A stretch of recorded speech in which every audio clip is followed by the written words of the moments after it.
Asking Carl Edwards up front on this restart, but boy, bad luck for the 62 of Brendan Gaughan. Had contact on pit road with 24 of Eric McClure.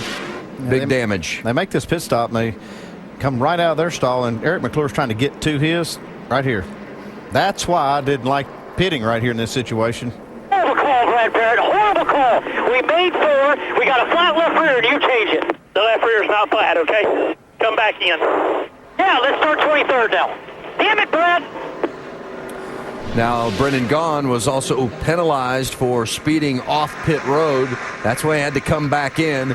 Not good, as Doc is now with Brad Parrott, the crew chief on the 62.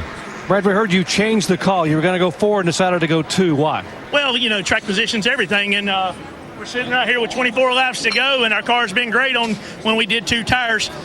We hit Reed about 30 laps ago, or 25 laps ago, and we thought we had a left rear going down. When the car stopped in the pits, the left rear tire was not down, so I called 2. We left the pits. We hit the 24. My call. I mean, totally my fault. You know, sometimes you're going to win them, sometimes you're going to lose them. That's why they call it big-time auto racing. All right, we're going to go back to green flag and see who can win this big-time auto race in Nashville, Tennessee, guys. Side by side, Keselowski and Edwards diving down into turn 1 with Paul Menard right there behind him. Yeah, you can see Carl right down on the right side of the 22. This is his big chance if he can make this stick. Well, the last restart, Carl Edwards was able to clear Brad Keselowski and get the lead, and then Keselowski came back. Looks like Carl might be able to clear him here. Carl maybe just a little stronger on that first start, but Keselowski's not giving it up. No. Keselowski's not going to be easy to pass in this situation. Menard, look at him drive it down into the corner, Carl Edwards. The Ford showing a little power tonight because Paul Menard has been running up there around the top 5 much of the evening. But Keselowski coming right back with the Dodge. He gets underneath Edwards, takes the lead. And that 22 car is just too stout tonight. Seems like maybe it takes the 22 a couple of laps to get going. That's what it looked like, because Carl looked like he could clear him on the outside, and then all of a sudden here comes Brad Keselowski back by. Side by side with Bliss on the outside of the KHI car, and that's Brad Coleman and the Joe Gibbs Racing Toyota on the inside. Allgaier, Sorensen, and Stephen Wallace in that mix. Yeah, Justin Allgaier just needing somewhere to go. He's glad to see Mike Bliss make a move there. He's going to try to go to the outside. Here, the 3 wide. Coleman on the inside, Bliss in the middle, and looked like Bliss got a little loose when Allgaier came up on the side of him, and the pass is made. Now, Allgaier's the first car that has 4 tires. Or 2 tires. He took 2 tires the last stop. But he is the first car that made the pit stop. Yeah, he was running second whenever he pulled off the track under that caution. Allgaier now 4th. Bliss under attack from Brad Coleman. It's been a relatively quiet night, but a very steady night for Brad Coleman. He's done a nice job in the 18. Yeah, done exactly what he needed to do. He's been here all night running very competitive the entire night. And what Justin Allgaier's thinking right now is needs a caution. Get himself up there to where he has a chance. See Coleman still trying to battle Mike Bliss in the 33.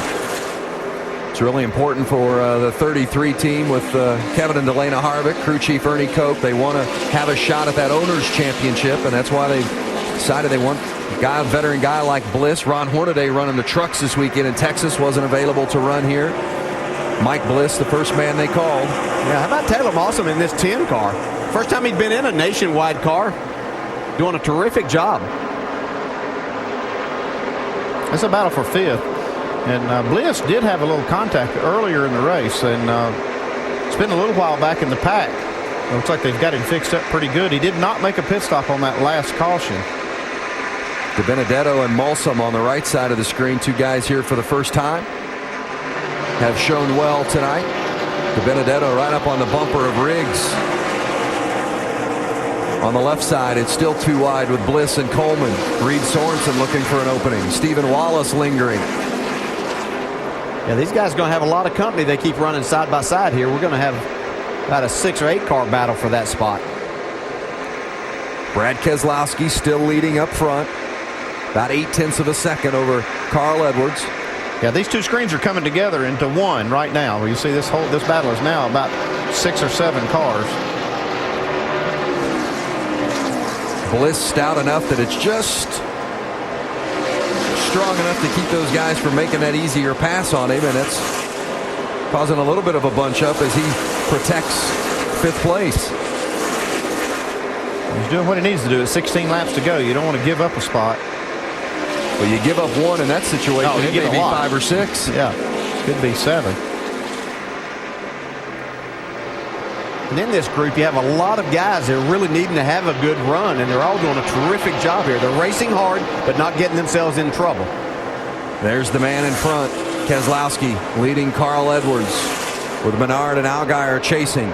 15 laps to go here at Nashville. See there, Justin Allgaier trying to take over that 3rd spot. Let's check the speeds at the line and see if anybody's coming to the front on this 22 car. He's got a pretty good lead.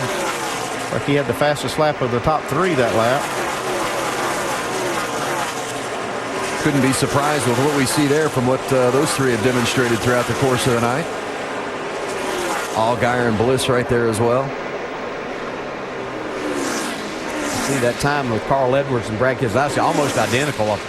Literally 1/100th of a second separating those 2 guys on those last laps around the track.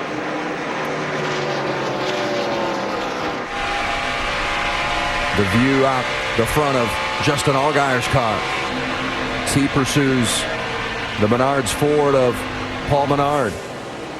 Like I said, he's the highest running car that took tires that last caution. You'd think he'd have just a little tire advantage on these top 3. Well, the tires have really held up well here. They have. You got to give Goodyear a lot of credit. This has been a great race for them. Yeah, we've had 2 races here, and then both times the track's rubbered in well, and they've had no tire issues. It's hard on a concrete track. Concrete tracks are a challenge. Oh, it's been a well-run race. 26 cars on the lead lap. Mentioned earlier that 20 is the record. As Menard leads Allgaier, let's check in with Shannon Spake. Well, speaking with Paul Menard's team this week, they said that they definitely have good cars. They just don't have the speed to get to victory lane just yet. I think that they've probably proved that wrong here tonight. They've been very fast. They knew that the car was a top 10, but he has been up in the top 5 the entire race. This is the same car that Paul Menard brought to Darlington, and it is getting it done for him again here this evening. Strong run for Menard. The Fords shown themselves well here tonight with Carl Edwards currently in 2nd. Ford's last NASCAR win came at Phoenix last November when Edwards won the Nationwide Series race. Carl's going to have to keep digging if he's going to catch Keselowski here as we come to 10 laps to go. He had a couple laps there where he was quicker and actually cut it down to about 3/4 of a second. I think Brad Keselowski might just be running enough to keep him behind there. What do you think? Keep checking that mirror, and he says, I'll just keep that gap right there. The top 3, Keselowski, Edwards, and Menard, all guys pulling double duty this weekend. Keselowski will start 11th in the Sprint Cup race tomorrow at Pocono. Edwards will start 26th. Menard will start 33rd. Allgaier getting a runoff, trying to get underneath it, Paul Menard.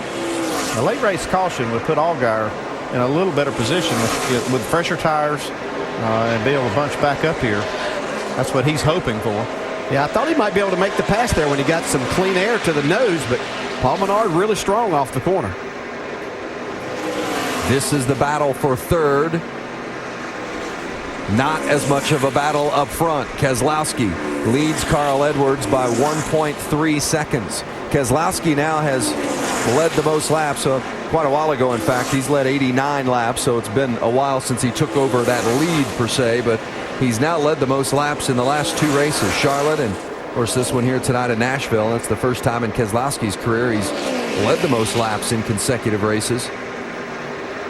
As we talked about his development and his progression, DJ, you got to say the same thing with what we've seen from Justin Allgaier. Man, he has come on the scene and he has been rock solid from day one. Well, he has, and I think the addition of that second team with Brad Keselowski there has really helped Justin Allgaier's program too. So they seem to really work well together, and we're just seeing a really solid effort from Penske in this Nationwide Series.